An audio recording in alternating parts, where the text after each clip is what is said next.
With a mixed start to the transfer window, Wolverhampton Wanderers' squad is looking a bit light in certain areas, especially the midfield in my personal opinion. Now, having lost the likes of Tommy Doyle and Boubacar Traore this window, Tommy Doyle being on loan with an option to buy for Birmingham City, and Boubacar Traore returning to Metz on loan, I think Wolverhampton Wanderers need to act in the midfield department. So let's speak a bit about their current midfield options and a few players who I think they could bring in either this summer or next season.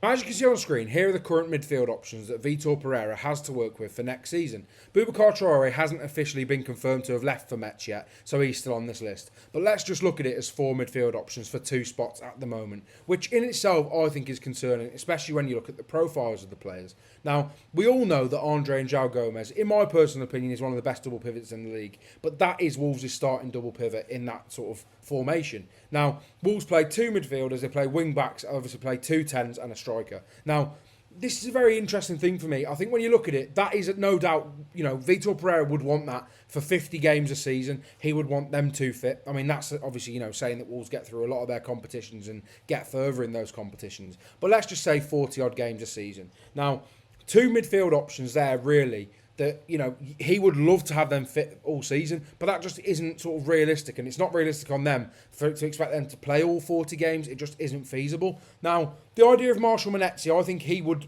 probably suit one of those midfield roles a lot more than Jean-Ritter Bellegarde does, because I think Monetzi's got that sort of, that workhorse ability, and he's very sort of, not necessarily comfortable on the ball, but I do think he's more of an Andre than we probably think, and I think he could do that role, maybe that role of a destroyer, and I do think he's probably better suited to that than some people might think. But even then, it's concerning. Obviously, he played off the 10, as for most of last season. He played as that right-sided number 10, facilitating for Strand Larsen. And to be honest, I think Vitor Pereira will go into the season with that. I said in one of my previous videos that I do think that Manchester City, first game of the season, he won't throw Fer Lopez into that number 10 role. He will play Marshall Monetzi. So, say, for example, you start Andre João Gomez and Marshall Monetzi plays one of them 10 roles. Your then only midfield option on the bench is Jean-Ritter Bellegarde and maybe Tawanda Chirewa if he comes into the first team next season, which in itself is a very, very concerning thing. All it takes is one injury to either, Monetzi, Andre or João Gomez, and you're already in a world of trouble. Now, like I've said, in terms of profiles, Bellegarde for me,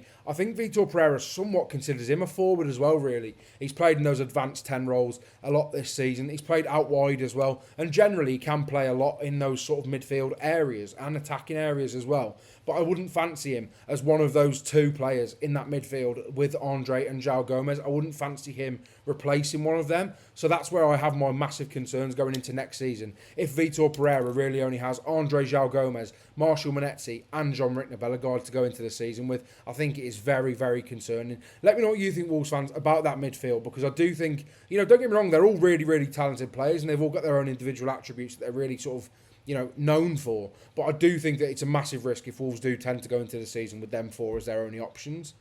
Now, as I've said, I think Wolves need bodies in that midfield, and I think they need players that can play almost a 6 role, but also play that 8 quite comfortably. João Gomez can do that, and there's not a lack of them in world football. There's a lot of players that can play a 6 and an 8 comfortably, and Amadou Haidara is absolutely one of them. His contract expires on the 30th of June in 2026, so he has less than a year on his deal. He's a really, really experienced footballer, been at RB Leipzig for 6 years now, and he's played in Champions League semi-finals, he's played in quarter-finals, he's played in Bundesliga for a long, long time, and he's a really, really solid option in my personal opinion. Also, he's 27 years old now. I don't think Wolves will need to sign a younger midfielder. Obviously, Andre and João Gomez are really young profiles. Jean-Ritter Bellegarde's not old by any means either. And I do think a more experienced player, but someone who's not over the hill, is a really astute signing and a really clever signing for one of those midfield spots. That's why I think Amadou Haidara would absolutely suit this. Now, we've seen Amadou Haidara play a lot of different roles for RB Leipzig. He's played the 8, he's played the 6. At times, he's played as the advanced 10. However, he's also played as a wing-back, as a right wing-back. He's done really well there, if we're being completely honest, and played as a right midfielder as well. So I do think, in terms of a versatile midfielder that's not going to cost a ridiculous amount, that also probably would love to play in the Premier League, I'm certain of it, and to be honest, would probably, get in that starting lineup and it wouldn't be a massive competition. I think if you had an option as strong as Amadou Haidara, you really could rotate. And João Gomez and Andre wouldn't have to play every game. I think he would be a really, really astute signing. And as you can see there on the screen, his market value is currently €16 million.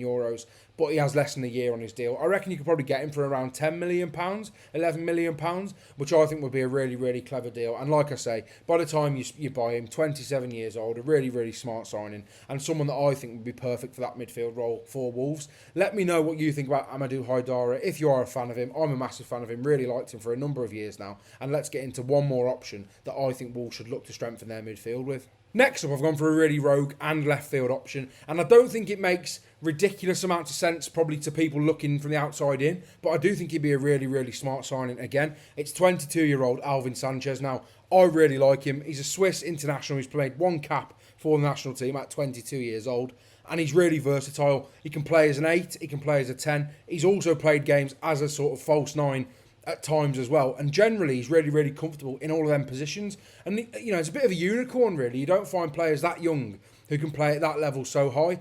And also, fittingly, he has less than a year on his contract as well. And I do think, obviously, there's a huge step up there, but I do think with signing a player that is young and is mouldable, is adaptable, I think that's something that Wolves could really do with, and also sort of look at. And you know, they could have this, you know, have this really sort of young, fruitful attack when perhaps, you know, John Arias drops out, and you may bring Alvyn Sanches as the left 10 or the right 10, or you know, you want to play a bit more advanced in a game, you want to switch it up in situation and bring Alvyn Sanches off the bench just to make something happen, create a bit of space, create a bit of sort of trickery, a bit of flair. And I do think he's so talented. I'm surprised no one's really sort of picked him up at the moment. Obviously, €14 million market value. Again, someone you could get for a lot lower than that, I think. Personally, obviously, with a year left on his deal. It looks like he probably will sign another one, but I do think it's one to absolutely watch out for. A bit of a different profile, but I just want to cover all bases in this video, really. We've got the sort of Amadou Haidara, where it's a 6-8 hybrid, and we've got Alvyn Sanches, who can play almost anywhere in that midfield, and also in the front line. It's just another exciting option that I think a few clubs should be looking at this summer, because I do think he could make that step up, and I do think there's a real player there, and I think he'll go on to have a great career, and I would love to see him sign for Wolves because he's a really exciting footballer to watch. So let me know what you think about this one, Wolves fans. I don't think many of you will approve of this one, but I do like the deal personally, and I do think you could get him for a really reasonable fee. And last but not least, for a bit of fun, we've had to include Ruben Neves. We all know what Ruben Neves is. We all know what Ruben Neves does. He's got an absolutely ridiculous wage at Al Hilal, and I'm almost certain this is almost impossible. But we can all dream. Wouldn't we all love to see Ruben Neves back in a Wolves shirt? I'm sure he would as well, to be quite honest. But he was absolutely outstanding in the Club World Cup, been absolutely outstanding for Al Hilal as well, been in the team of the season for Saudi as well, and just generally been absolutely brilliant over there. We know what Ruben Neves can do. I don't think this is a feasible option, but I think some of you would crucify me if I didn't bring him into this video and give him a mention. I would absolutely love to see Ruben Neves back at the club, end his career at the club, to be honest. But still, he's only 28 now, so you know, he could come in and do 5 years and then perhaps finish his career or go to play in Portugal or something like that. But I would love to see Ruben Neves. It's never going to happen, but I would love to see Ruben Neves, and I'm sure most of you would as well. Now, after John Percy's news, we're pretty sure that Wolves want to sign a left-sided fullback, a midfielder, and another attacking option. And I do think that that's something that Wolves will have to do now. They also have to sign a right wing-back option now, having missed out on Pubia as well. But I do think it's going to be a really interesting few weeks for Wolverhampton Wanderers and the club and their fans as well, because this a lot of the season is riding on these next few weeks. I think the midfield depth is the one that they really should be looking at a lot more than they are currently. Obviously, we're looking at the likes of Richard Rios and Conor Gallagher at points as well. I think Gallagher would be a really great signing, but I think his wages would be astronomical. And Richard Rios looks like he's going to be going to Benfica, and I think he has gone to Benfica already. A really, really top midfield that they've missed out on. But I don't think he would have come to play second fiddle to Andre and João Gomes. Being as talented as he is and being as good as he is, can go anywhere and start for most of the teams in Europe. But generally, a lot is riding on these next few weeks for Wolves, in my personal opinion. I hope the backroom staff and Vitor Pereira and everyone working around the club does get it spot on, because I do think that this is a very, very crucial period. Let me know what you think, Wolves fans, as well, because I really want to know what you think about this. I think the midfield is really lacking bodies, and I do think you need some experienced bodies, but also some bodies that have quality and don't sort of hamper the squad. So let me know what you think about that. So if you did enjoy this video, I'd really appreciate it if you could like the video, share it with your friends, comment below as well, because I'm loving interacting with everyone, I really am. And also subscribe to the channel, because we're trying to get to 1,000 subscribers before the start of the 2025-26 Premier League season. It is a massive mountain to climb, but I really would hope we can do it, and I really do hope we can do it. And with your support, I'm sure we can. Let me know what you thought about this video and Wolves' midfield options, and I'll see you in the next one.